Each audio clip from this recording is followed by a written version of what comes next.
हामीहरू नयाँ गरी जन्मिनुपर्छ। यूहन्ना 3:7 नयाँ जन्म लिनु उद्धारको आधार हो। त्यसैले हामी सचेत हुनपर्छ कि हामी साँच्चै नयाँ जन्म लिएका छौँ वा छैनौँ।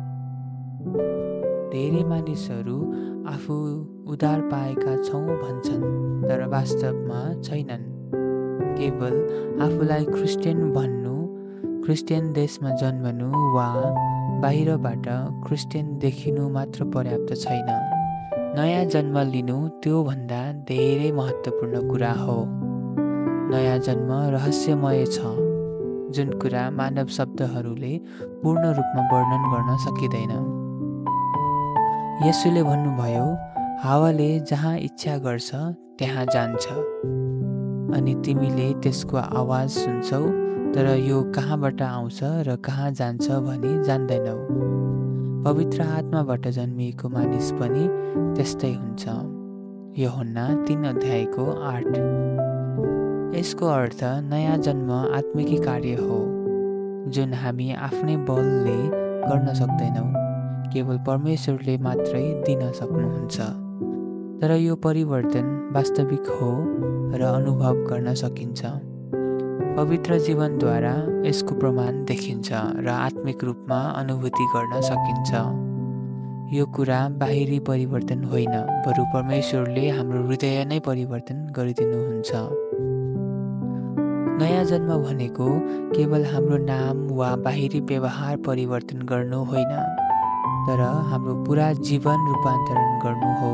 हामी ख्रिस्टमा नयाँ सृष्टि बन्छौँ।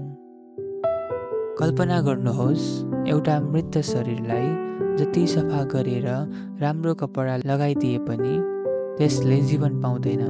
त्यसै गरी मानिसले आफ्नै बलमा आत्मिक जीवन प्राप्त गर्न सक्दैन। केवल परमेश्वरले मात्रै मृत आत्मालाई जीवित बनाउन सक्नुहुन्छ। यदि हामी साँच्चै नयाँ जन्म लिएका छौँ भने हामी भन्छौँ, हे प्रभु येशू, तपाईँ नै मेरो आत्मिकी पिता हुनुहुन्छ। यदि तपाईँको पवित्र आत्माले मलाई नयाँ जीवन दिनु भएन भने म आज पनि पापमा मरेको नै रहने थिएँ। मेरो नयाँ जीवन केवल तपाईँबाट आएको हो। मेरो जीवन ख्रिस्टमा लुकेको छ। अब म आफै बाँचिरहेको छैन, तर ख्रिस्ट ममा बाँच्नुहुन्छ। हामी सबैले निश्चित गर्नुपर्छ कि हामी साँच्चै नयाँ जन्म लिएका छौँ। यदि होइन भने हामी अझै हराइरहेका, क्षमा नपाएका, परमेश्वर बिनाका र आशाविहीन छौँ। प्रभुले हामीलाई यो सत्य बुझ्न सहायता गरून्। आउनुहोस् प्रार्थना गरौँ।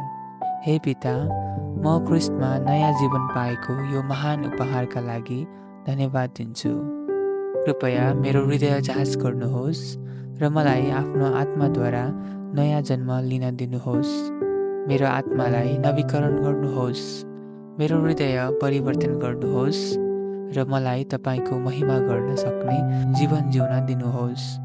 ख्रिस्ट मेरो जीवनमा जीवित रहनुहोस्। येशू ख्रिस्टको नाममा प्रार्थना गर्दछु। आमेन।